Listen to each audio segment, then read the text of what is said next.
하나님 말씀 보겠습니다. 오늘 창세기 12장 10절에서 20절 말씀입니다. 창세기 12장 10절에서 20절까지 오늘은 조금 깁니다.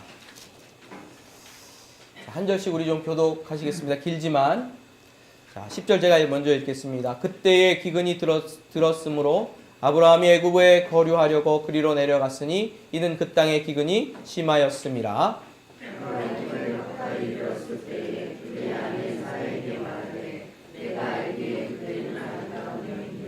애굽 사람이 그대를 볼 때에 이르기를 이는 그의 아내라 하여 나는 죽이고 그대는 살리리니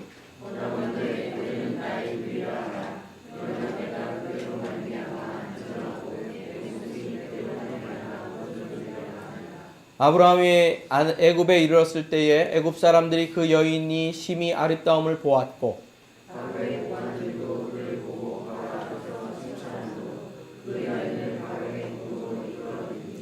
이에 바로가 그로 말미암아 아브라함을 수대함으로 아브라함이 양과 소와 노비와 암수 나귀와 낙타를 얻었더라.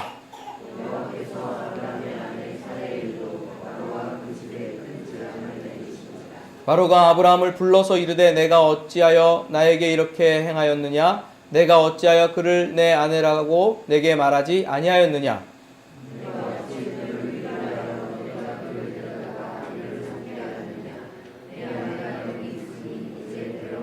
함께 읽겠습니다.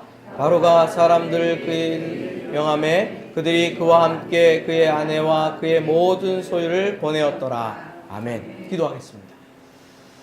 주님, 오늘도 진리의 말씀을 듣고 전할 수 있도록 또 전하고 들을 수 있도록 복을 주시니 감사합니다. 이 말씀이 우리에게 다가와서 생명이 되게 하시고 또 우리의 삶 가운데 온전한 믿음으로 아버지 하나님 자리 잡을 수 있도록 역사하여 주옵소서. 아브라함의 하나님을 믿고 나아갈 수 있도록 축복해 주시옵소서. 예수님의 이름으로 기도드립니다. 아멘. 계속해서 아브라함의 하나님에 대해서 우리가 알아가려고 하고 있고요. 배워가려고 하고 있습니다. 네 번째입니다. 오늘 본문 보면요. 아브라함이 말씀을 따라서 가나안 땅으로 갔는데 하나님이 말씀하신 가나안 땅으로 갔는데 거기 정작 기근이 들었어요. 말씀을 따라갔는데 거기 기근이 들었다고요. 이상하죠? 하나님 말씀 따라갔는데 왜 기근이 들었죠? 더군다나 하나님께서 약속도 주셨거든요. 그 땅을 내가 너와 내 후손에게, 네 후손에게 주겠다. 그러면 좀 잘 돼야 될 텐데 잘 된 게 아니라 역습을 맞았어요. 기근. 그래서 어쩔 수 없이 아브라함이 남쪽으로 내려갑니다. 남쪽으로 내려가면 그곳에는 애굽이라는 강성하고 큰 나라가 있거든요. 아브라함은 그냥 작은 족장이에요. 작은 족장이고 이런 애굽이라는 큰 나라에 들어가면 굉장히 큰 위험을 당할 수 있는 거거든요. 그래서 기근 때문에 어쩔 수 없이 애굽으로 내려갑니다. 애굽으로 내려가는 길에 아브라함이 자기 생존을 위해서 아내 사라에게 말합니다. 당신은 너무 아름답다. 당신은 너무 아름답다. 그래서 당신의 아름다움 때문에 애굽 사람들이 나를 죽이고 당신을 빼앗아서 아내를 삼을 수 있으니까 애굽에 내려가면 당신은 나를 아내라고 말하지 남편이라고 말하지 말고 그냥 오빠라고 불러라. 우리가 누이지간 남매지간으로 그렇게 바꿔서 부르자라고 자기의 꾀를 씁니다. 자기의 꾀를 써요. 누구의 생존을 위해서? 자기의 생존을 위해서. 쫌팽이죠. 이럴 수 있습니까? 자기 아내를 팔아먹는 거예요. 그리고 누구 살려고? 자기 살려고. 참 아브라함 나쁘다 이런 생각이 들거든요. 그런데 내려가서 정말로 바로 애굽에 내려갔더니 애굽 사람들이 사라의 아름다움을 보았고 다 칭송을 하는 거예요. 너무 아름답다. 그래서 결국은 애굽의 왕 바로가 사라를 자기 아내로 맞아들인 거예요. 공해들인 거예요. 그러면서 그 오빠 누구에게? 아브라함에게는 양과 소와 나귀와 낙타를 선물로 준 거죠. 선물로 받았어요. 자기 아내 팔아가지고 재물을 선물로 받았어요. 지금 이런 입장이에요. 그런데 본문을 보면 굉장히 이상합니다. 누가 잘못했죠? 아브라함이 다 봐도 아브라함이 잘못했는데 본문에는 굉장히 이상한 게 있어요. 17절 여호와께서 아브라함의 사례의 일로 바로와 그 집에 큰 재앙을 내리신지라. 두드려 맞긴 누가 두드려 맞죠? 누가 두드려 맞아요? 아브라함이 두드려 맞아요. 바로 왕이 두드려 맞아요. 아브라함이 싸대기를 맞고 네가 하나님 여호와를 믿는 사람으로서 그럴 수 있냐? 하나님이 꿈에 나타나셔가지고 말씀도 줬고 내가 너 복되게 해준다 그랬는데 이렇게 열방을 속여먹냐? 라고 말씀하셔도 뭐 괜찮을 판에 누구에게 오히려? 바로 왕에게 오히려 재앙을 내리신다고요. 누구의 일로? 아브라함의 아내 사레의 일로. 굉장히 이상해요. 오늘 이렇게 이 사건을 보면서 우리는 질문하게 됩니다. 어떤 질문이냐면 하나님 정말 공의로우신 분인가? 이상한데 바로 왕을 때리신 건 잘못된 거 아니야? 잘못은 아브라함이 했는데 왜 그러셨지? 이런 생각을 합니다. 그런데 공의의 문제를 대놓기 시작하면 오늘 본문은 이해가 안 돼요. 공의와 정의의 문제는 제가 나중에 또 한번 나눌 수 있는 기회가 있었으면 좋겠습니다. 오늘 본문은 말씀의 관점에서 보아야, 다시 말하면 약속의 관점에서 보아야 이 본문이 이해가 됩니다. 뭐라고요? 약속의 관점에서 봐야 된다고. 자, 창세기 12장 1, 2, 3절 우리가 첫 번째 설교에서 들었던 말씀을 기억해 보십시오. 여호와께서 아브라함에게 이르시되 너는 너의 고향과 친척과 아비집을 떠나 내가 내게 보여줄 땅으로 가라. 내가 너로 큰 민족을 이루고 내게 복을 주어 내 이름을 창대케 하리니 너는 복이 될지라. 복이 될지라 그랬어요. 그냥 복 자체예요. 찍어보고 보면 무슨 맛? 복맛이 나야 되는 거예요. 그렇죠? 넘어져도 복 받고 뒤집어져도 복 받아요. 아브라함 복이에요. 우리가 볼 때 나쁜 환경을 만나도 그게 뭐가 돼야 돼요? 복이 돼야 돼요. 그 사람 자체가 복이에요. 까면 복이에요. 잘라도 복이에요. 복이 돼요. 아브라함에게 붙으면 같이 복을 경험하게 되는 거예요. 그게 아브라함의 축복이에요. 굉장히 이상한 축복이에요. 뭐뿐이 없는 운명? 복뿐이 없는 운명이에요. 하나님의 약속은 그거예요. 너는 복이야. 네? 거기다 이걸 덧붙이세요. 너를 축복하는 자에게 내가 복을 주고 너를 저주하는 자에게 내가 저주하겠다. 3절에 되는 거죠. 너로 말미암아 열방이 모든 영어 번역은 모든 패밀리들이, 그러니까 모든 민족들이, 모든 가족들이 너로 말미암아 복을 받을 것이다. 이렇게 얘기를 하세요. 자, 약속과 말씀은 어떤 차이가 있죠? 빛이 있으라는 말씀은요, 빛이 있으라 하셨더니 빛이 생겼잖아요. 그대로 됐어요. 말씀이에요. 약속은요, 말씀하셨는데 아직 이루어지지 않았어요. 기다리고 있어요. 이루어질 날을. 그 약속이에요. 하나님이 약속하셨죠? 너는 복이 될지라. 너를 축복하는 자에게는 축복하고 너를 저주하는 자에게 내가 저주할 거야. 약속이에요. 이 약속이 누구에게 왔습니까? 아브라함에게 왔고 아브라함의 삶 가운데 약속이 역사하는 거죠. 이 약속하신 말씀의 관점에서 오늘 본문을 보면 바로 왕과 그의 가족들에게 재앙을 내리신 이유가 있어요. 오늘 본문을 12장 3절 말씀을 번역할 때 너를 저주하는 자에게 내가 저주하리라 이렇게 되어, 한국 번역은 이렇게 되어 있는데 제가 좋아하는 영어 성경 번역 중에 English Standard 버전이 있어요. English Standard 버전에서는 여기서 이렇게 번역합니다. 첫 번째, 너를 저주하는 자에게를 dishonor, 너를 수치스럽게 하는 자, 너를 불명예스럽게 하는 자에게 내가 저주하리라. 이렇게 번역이 돼요. 조금 달라요. 근데 이 번역을 참고하면 오늘 본문이 좀 더 잘 이해가 됩니다. 자, 아브라함은 어디로 들어갔죠? 애굽으로 들어갔어요. 자기가 잘못했긴 했어요. 근데 누구를 뺏겼어요? 사례를 뺏겼어요. 자, 바로 왕은 자기가 알든 모르든 간에 누구를 어렵게 한 거죠? 아브라함을 어렵게 했어요. 아브라함이 지금 수치를 당할 상황이에요. 자기 아내를 빼앗겼어요. 불명예스러운 일을 당할 상황이에요. 자, 그러면 뭐가 역사하죠? 살아계신 하나님의 약속과 말씀이 아브라함 삶에 그대로 역사하죠. 너를 불명예스럽게 하는 자에게 내가 저주하리라 하는 말씀이 역사하여서 아브라함의 삶 가운데 역사하셔서 누구를 보호하고?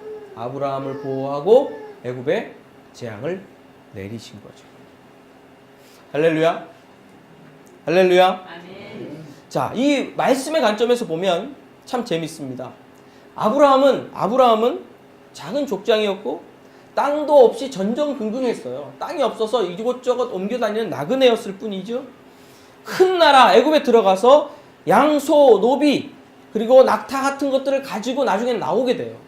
이런 모든 일 가운데 승리 가운데 역사하셨던 것은 아브라함의 잘남과 지혜와 윤리적 또 도덕적 고급한 행위가 아니었고 하나님의 말씀이었어요.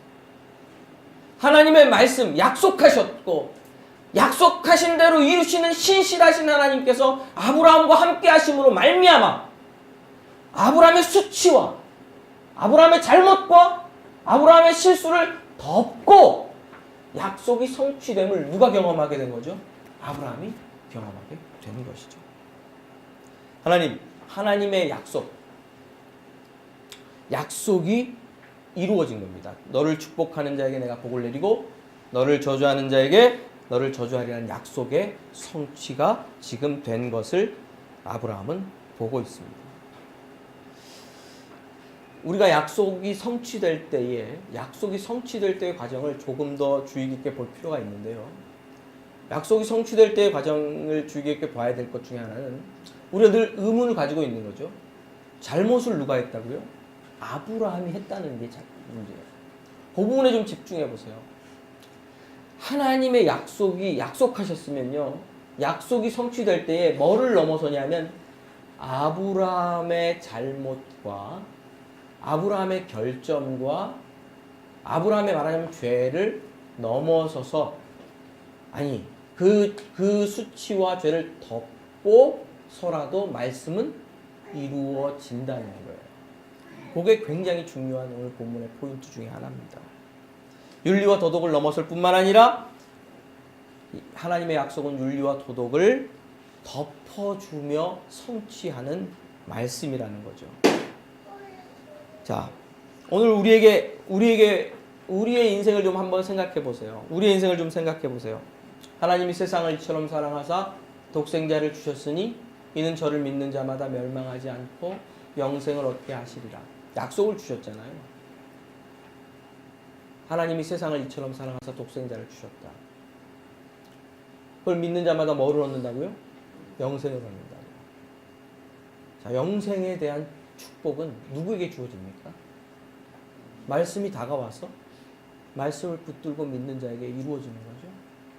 영생의 축복은 우리의 죄와 우리의 허물과 우리의 수치를 넘어서서 역사합니다. 덮어요. 내 죄와 허물을 덮고 영생의 말씀이 역사해서 나를 영생하게 하죠. 우리는 이 약속을 믿고 붙들고 있죠. 영접하는 자 곧 그 이름을 믿는 자들에게는 하나님의 자녀가 되는 권세를 주셨으니. 요한복음 1장 12절 많이들 외우고 있죠. 영접하는 자 누구의 이름을? 예수 그리스도 하나님의 아들 예수 그리스도의 이름을 믿는 자들에게는 하나님의 자녀가 되는 권세를 주셨대요. 자녀. 놀라운 권세 아닙니까? 우리가 자녀를 낳으면요 항상 따라다니죠. 종종 애들은 지 마음대로 가요. 우리 혜원이 어디 갔지? 저 안에 들어왔고. 마트 가도요 언제 저쪽 갔어? 없어졌어요. 누가 따라가죠? 야 어디 가냐 막 보면 꼭 바비 인형, 뭐 시크릿 쭈쭈 그 앞에 가서 이제 있어요. 맨날 글로 가요. 누가 따라다니죠? 부모가 따라다니고 함께하죠. 동행하죠.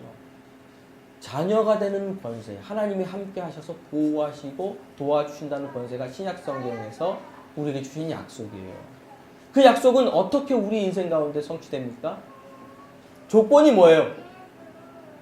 믿는 자에게 말씀을 받은 자에게 역사하는 거예요. 뭐와 상관없죠? 말씀을 받은 자의 삶의 행위와 상관이 없는 거예요.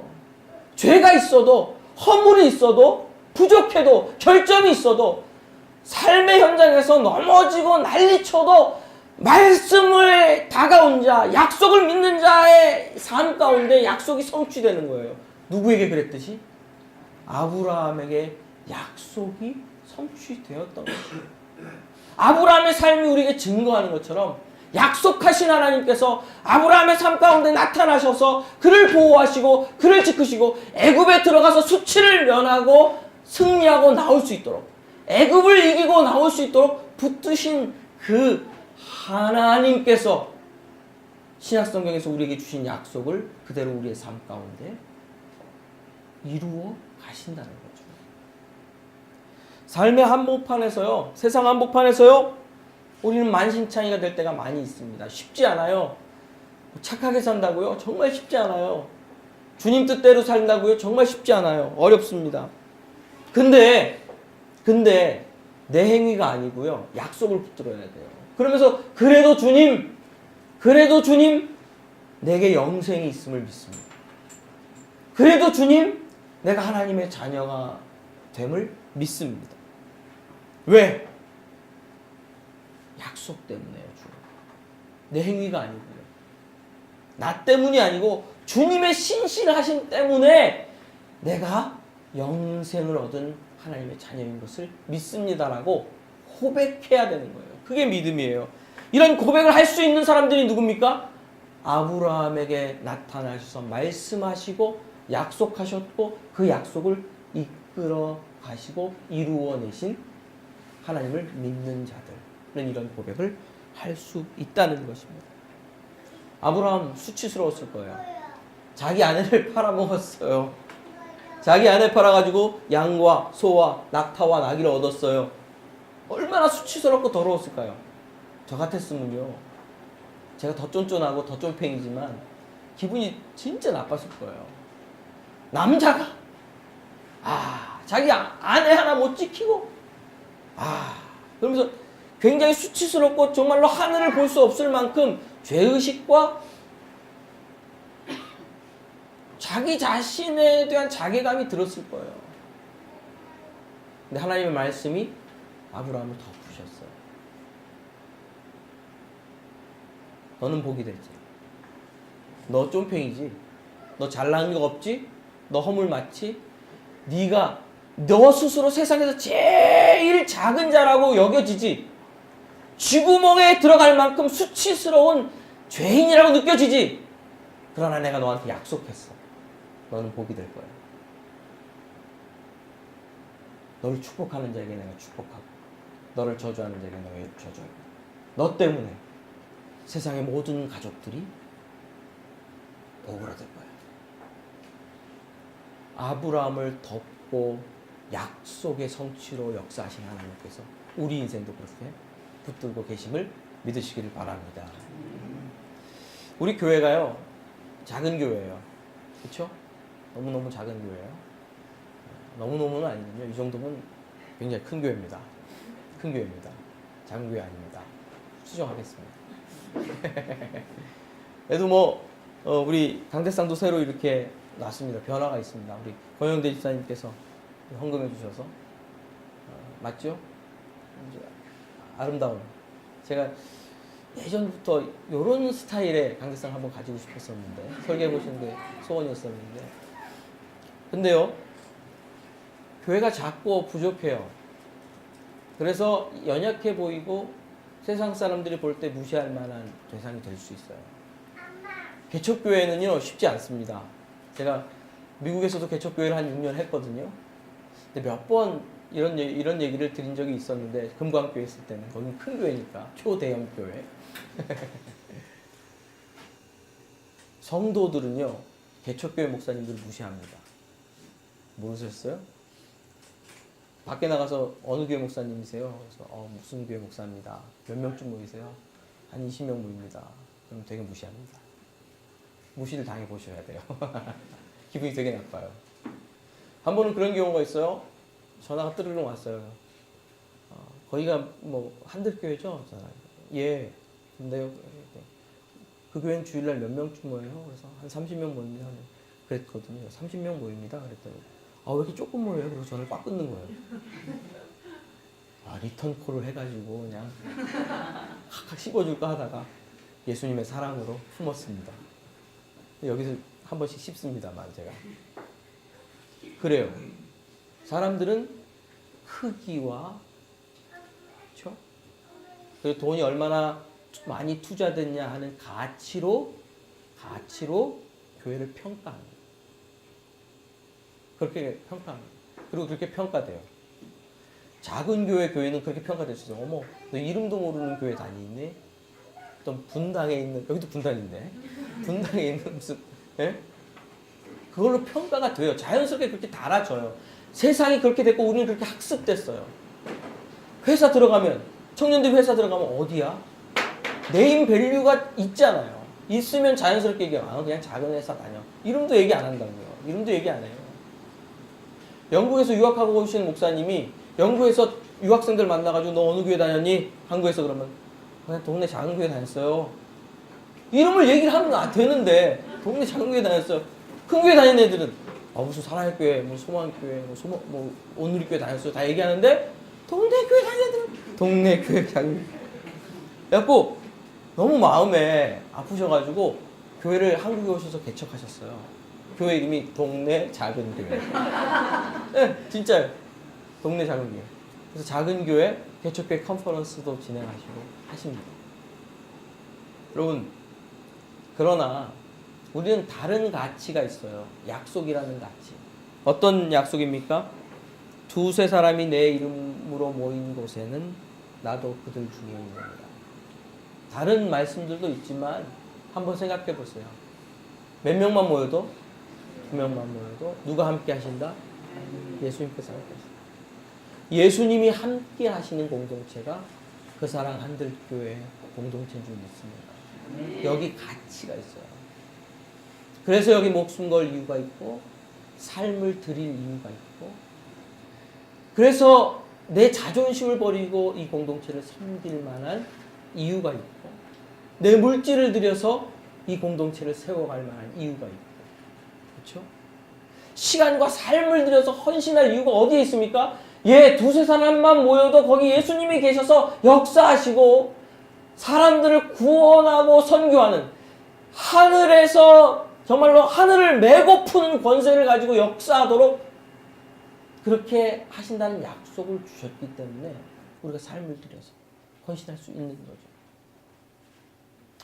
약속을 믿고 그 사랑 한들교회가 시작되었고 이 약속을 붙들고 그 사랑 한들교회가 나갈 것입니다.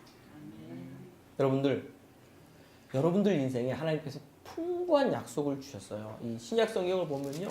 풍성한 약속을 주셨어요.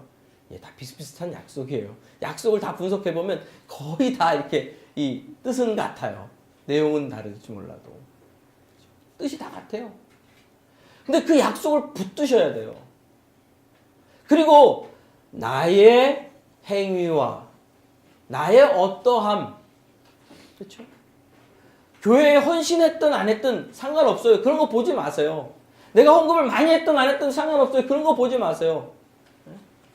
나의 열정과 열심이 어떠하든 상관없어요. 그거 보지 마세요. 나는 무엇을 믿는가 보세요. 내게 온 말씀이 무엇이고 하나님이 내게 주신 약속이 무엇인가 한번 여러분들을 털어서 가슴을 털고 삶을 털어서 남는 약속을 한번 보세요. 그 약속이 있으면 그 약속을 붙드세요. 근데 문제는 그 약속이 없어서 문제예요. 하나님이 주신 약속이 없으면 문제예요. 그렇죠? 털었는데 가슴을 털고 삶을 털어서 삶의 바닥까지 내려갔는데 약속이 없어요? 그러면 문제예요. 다시 진리의 말씀을 펴서 하나님의 말씀을 믿어야 돼요.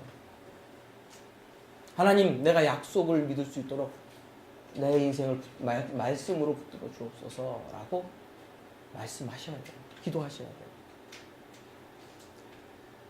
먼저 그의 나라와 그의 의를 구하라. 그리하면 이 모든 것을 너희에게 더하시리라.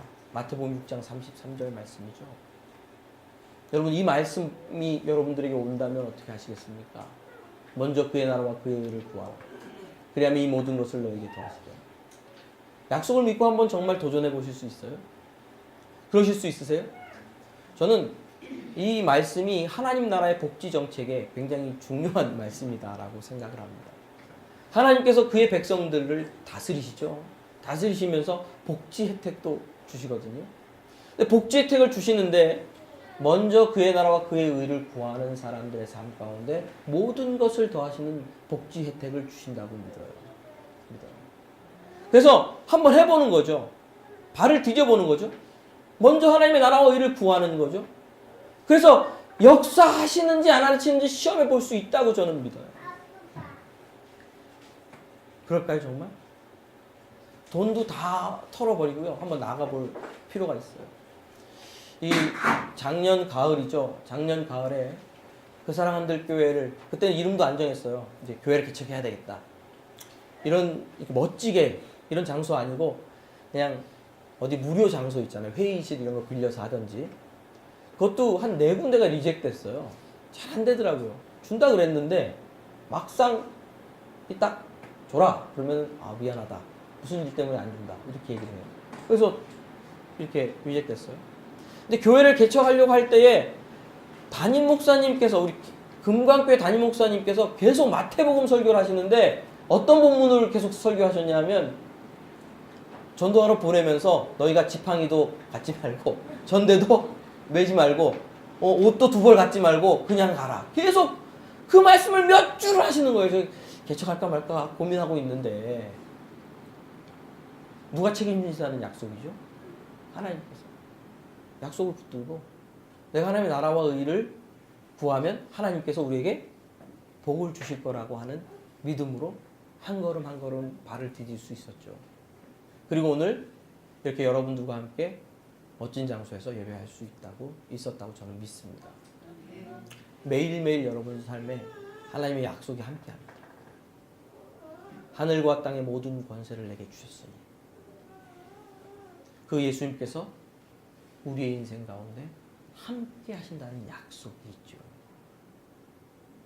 아브라함의 하나님 믿으십니까? 그 하나님을 바라보십시오. 말씀하셨고, 그렇죠? 아브라함의 삶 가운데 간섭하셔서 복을 주시면서 예배케 하셨고, 수치와 허물로 가득 찬 아브라함의 인생을 승리로 이끄시는 주님. 그 주님께서 동일한 말씀으로 우리의 삶 가운데 임재하셔서 통치하고 계심을 믿으시기를 바랍니다. 그 믿음으로 승리의 길 걸어가시기를 주님의 이름으로 축원합니다. 기도하겠습니다. 하나님, 아브라함의 하나님, 그 하나님께서 아들 예수를 우리에게 주셨고 아들로 우리를 사랑하신다고 말씀하셨을 뿐만 아니라 우리의 인생 가운데 깊이 간섭하셔서 날마다 영생의 축복과 자녀된 축복을 성취하고 계심을 믿습니다. 하나님의 다스리심과 하나님의 함께하심을 날마다 경험할 수 있도록 영적인 눈을 열어주시고 성령으로 더욱 충만하게 하사 하나님의 도우심을 구하는 하나님의 자녀된 삶 살게 하여 주옵소서.